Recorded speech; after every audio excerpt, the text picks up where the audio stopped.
자, 독서에서 들어가겠습니다. 여러분, 사회에서 9번은 어떻게 읽을지 좀 포인트만 잡아주겠습니다. 여기서 1문단 가보면, 가 1문단. 별이 진화하는 단계 가운데, 괄호를 묶어봅시다. 중심부에서 수소의 핵융합 반응이 지속되는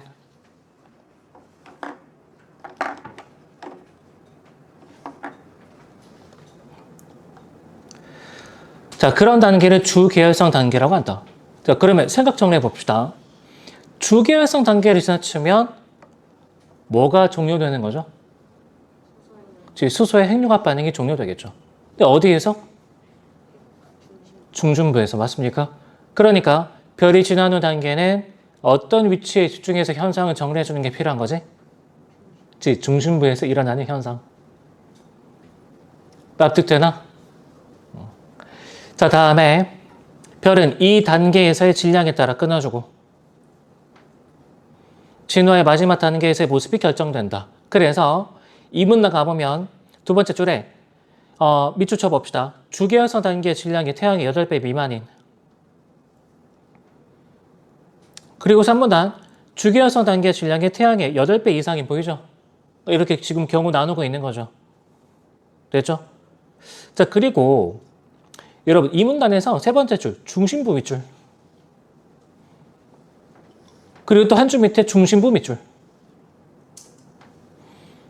자, 어디서 일어나는 현상을 지금 정리하고 있다고? 중심부, 그쵸. 그럼 3문단은 어떻게 읽어주면 돼? 중심에서 일어나는 현상. 근데 그게 또 핵융합 반응의 연속들이야. 됐나? 그러면 읽다 보면 이렇게 기준이 잡힐 겁니다. 2문단과 3문단은 어떻게 읽을 수 있다? 중심부에서 일어나는 핵융합 반응 위주로 과정을 정리해주면 되겠더라. 이해되죠? 각자 좀 읽어보기 바랍니다. 자, 됐고. 그 다음에 여러분, 나에서 마지막 단락 가보면 끝에서 네 번째 줄, 여기 밑줄. 멀리서 온 별빛일수록 오래된 빛이라는 점에서 이 결과는 과거의 우주 팽창 속도가 현재보다 느렸다는 증거이다. 여기 밑줄.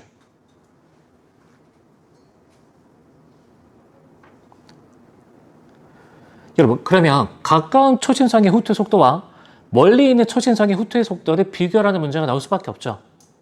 됐나? 그게 몇 번이야? 문제 8번. 알겠죠? 그렇게 풀어주면 되겠습니다. 납득되죠? 자, 넘어갑시다. 자, 10에서 13번 가겠습니다. 선생님 개인적으로 되게 반가웠던 질문입니다. 대학교 3학년 때 배웠던 내용입니다. 재무관리라고.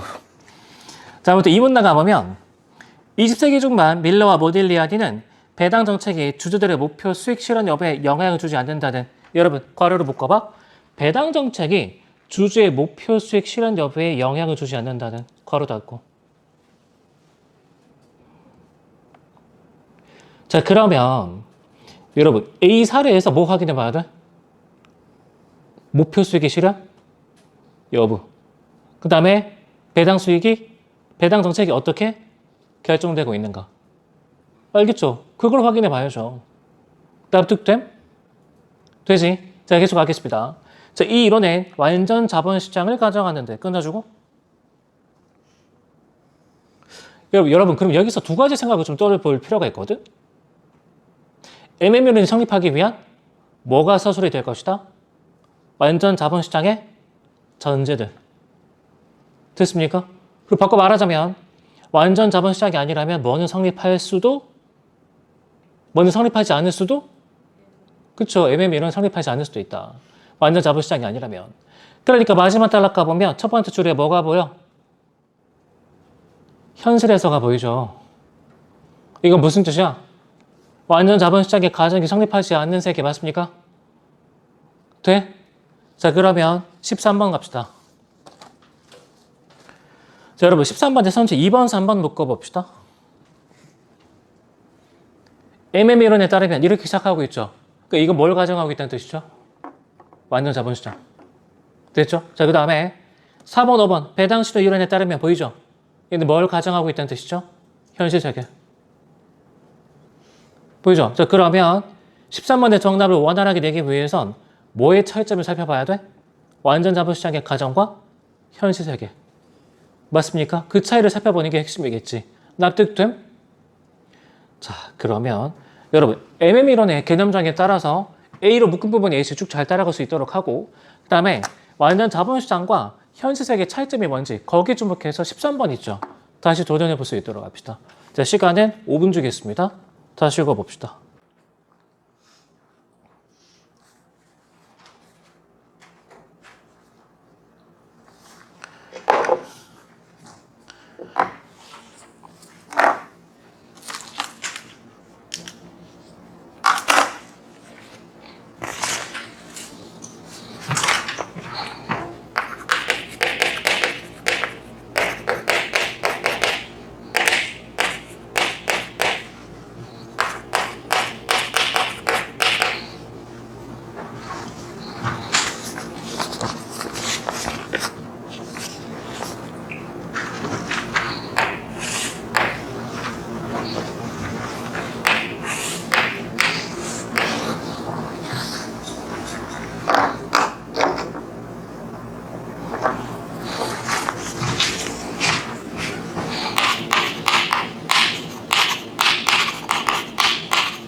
자, 그만 같이 봅시다.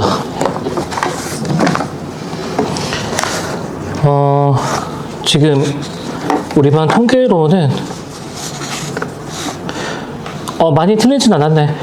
10번이 오답률 27%, 11번이 36%, 12번이 역시 27%, 13번 좀 많이 틀렸는데 68%. 자, 1문단부터 쭉 읽어 내려가 보겠습니다.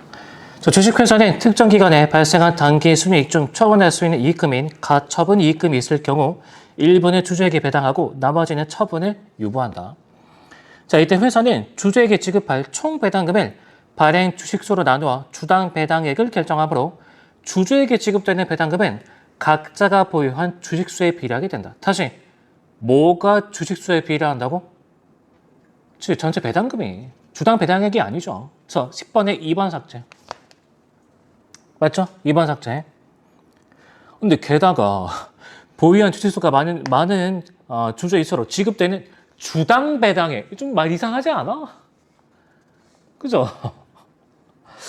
뭐 잘 모르겠습니다. 왜 2번 찍었는지. 근데 바탕 전체 통계표 보면 2번 찍은 비율이 36%죠. 그러니까 아무 생각 안 하고 그냥 읽고 있다는 얘기죠. 자, 주주는 주당 배당액이 클수록 배당으로 얻는 수익은 늘어나지만 배당이 실시되면 회사의 자본이 줄어듦에 따라 주당 배당액만큼 주가가 하락하므로 이후 주식 매각으로 얻을 수 있는 수익은 줄어들게 된다. 그러니까 여러분, 무조건 배당을 좀 많이 한다고 좋은 건 아닌 거지. 자기 주식의 가치가 떨어지게 되는 거니까. 자, 이처럼 배당액은 주주의 수익 실현 양상에 영향을 주기 때문에 여기에 비춘 주주의 수익 실현 양상.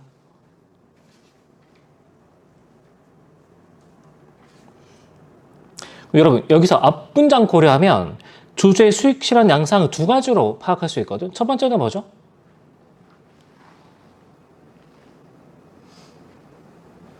첫 번째는 뭐지?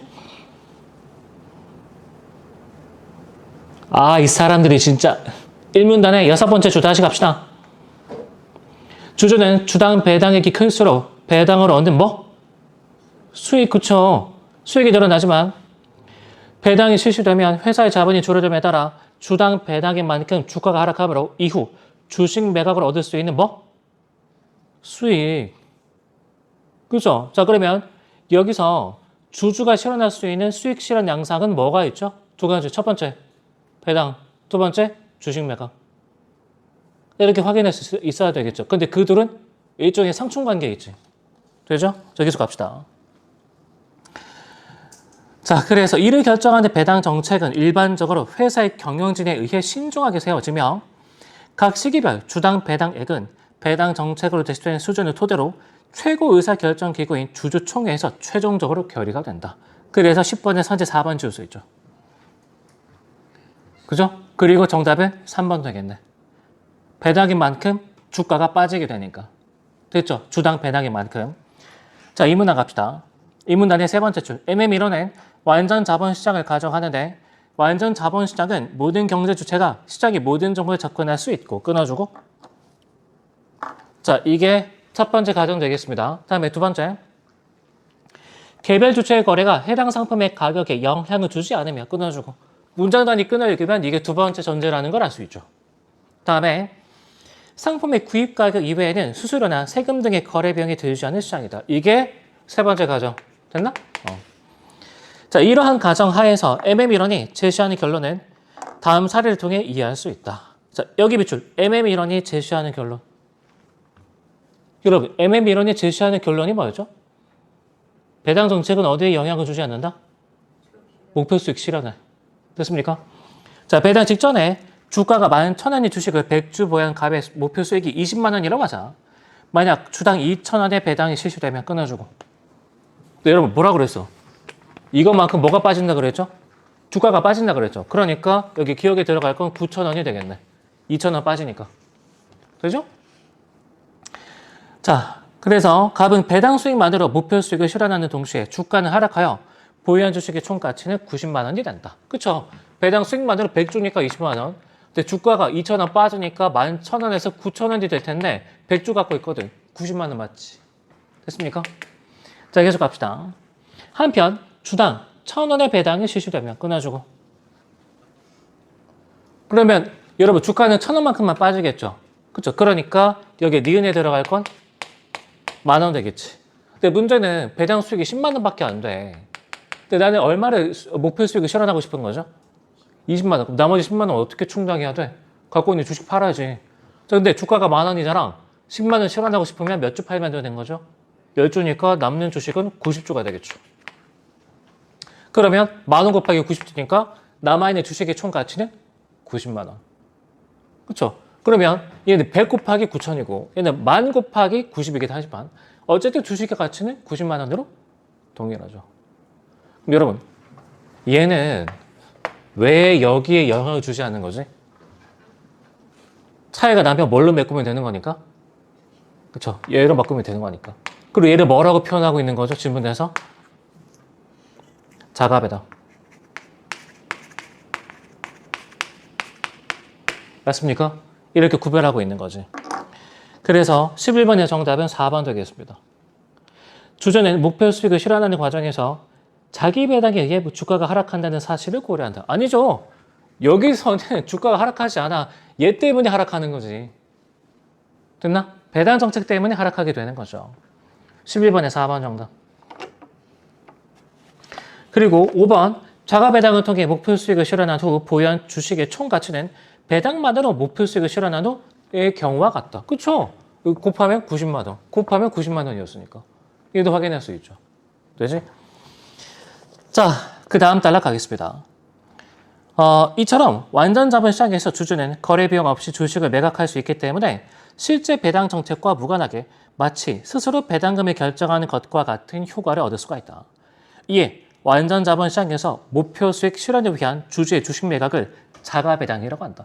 자기 스스로 배당하는 것과 같다 이런 뜻이죠. 자, 마지막 단락 갑시다. 그러나 현실에서 대부분의 회사는 구체적인 업무 성과나 장래 사업 계획 등 민감한 영업 정보를 외부에 드러내지 않으므로 여기 밑줄 주식 투자자는 공개되는 정보만을 각 회사의 가치를 판단할 수 있는 신호로 해석하게 되는데 밑줄. 그럼 여러분 현실과 완전 자본시장에 가장 큰 차이 지분에서 주목하고 있는 그렇죠? 어떤 차이가 있죠? 예, 그렇죠. 여기에 집중해서 비교해볼래 이런 뜻인 거지. 완전 자본시장은 모든 정보에 접근이 가능하죠. 근데 현실에서는 공개되는 정보만을 고려를 해줘야 되는 거지. 그러니까 이 가정에 차이가 난다고. 특히나 다른 것들도 차이가 나겠지만. 자, 그래서 배당 신호 이론은 이때 배당 정책이 그 대표적 신호라고 보는 이론이다. 이에 따르면 특정 회사가 고배당 정책을 유지하고 있다면 그것은 주주에게 지속적으로 많은 배당금을 지급할 수 있을 만큼 안정적인 수익을 내고 있음을 나타내는 신호로서 그 회사는 저배당 정책을 유지하고 있는 회사에 비해 주식 투자 가치가 높은 회사라고 판단할 수 있다. 예컨대 내가 종강 선물로 여러분한테 노트북 한 대씩 돌린다고 생각해봐. 아, 선생님 가난합니다. 나는 실제로 그렇지 않아. 무슨 생각할 수 있는 거죠? 와, 저 선생님 다른 데서 진짜 졸라 잘 되나 보다. 이런 생각하는 거죠. 그죠? 이런 거지. 배당금을 많이 준다. 무슨 뜻이야? 이 회사 먹고 살만 한가 보네? 배당금을 적게 준다. 자금 사정이 조금 어렵나? 이렇게 판단하는 얘기입니다. 자, 13번 갑시다.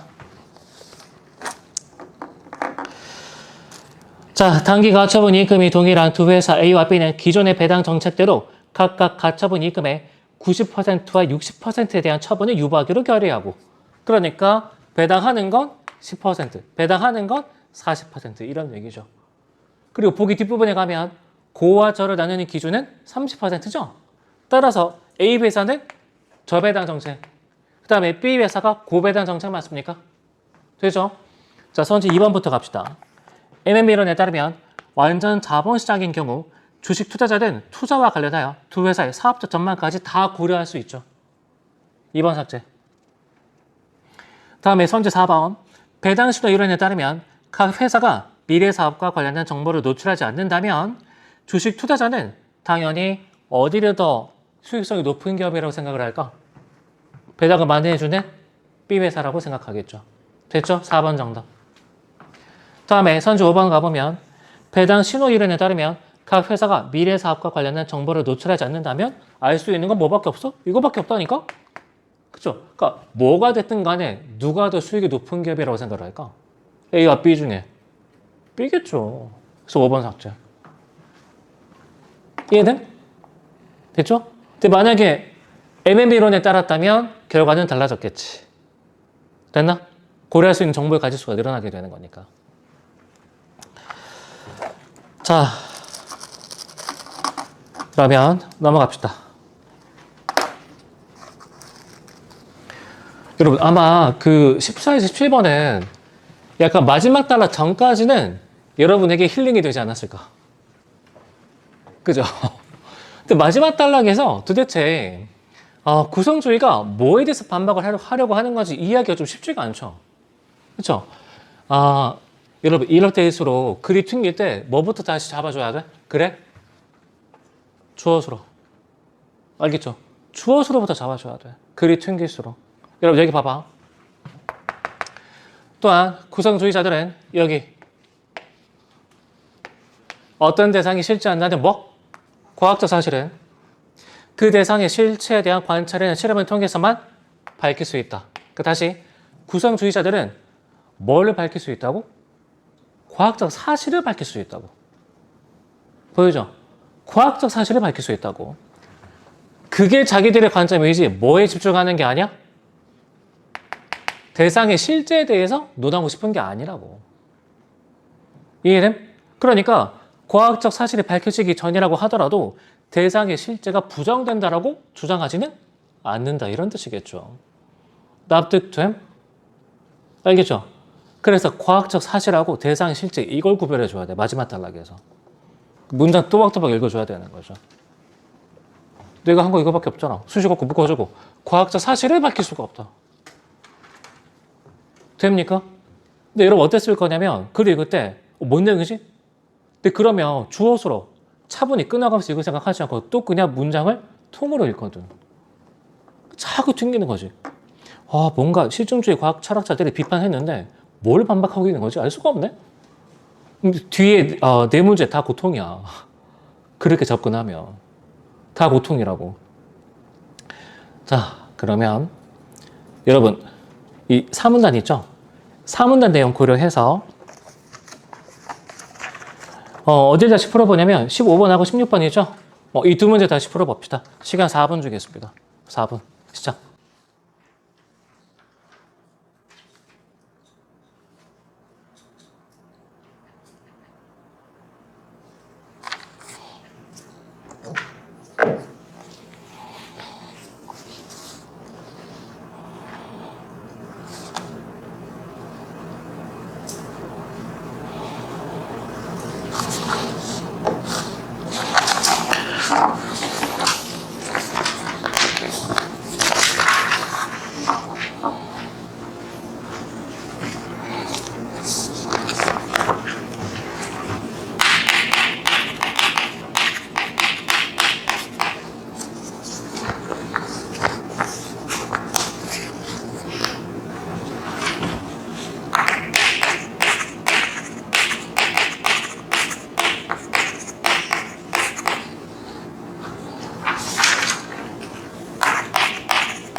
자, 그만 같이 갑시다.